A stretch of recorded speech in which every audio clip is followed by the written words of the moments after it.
Imagine hot chips on a hot day.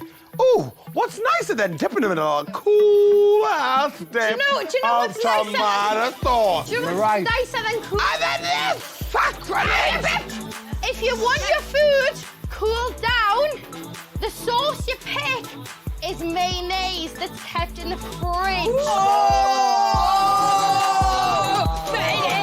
Mayonnaise in the fridge. Fridge, cupboard, fridge. What the fuck? Oh, You no, oh, savage! no.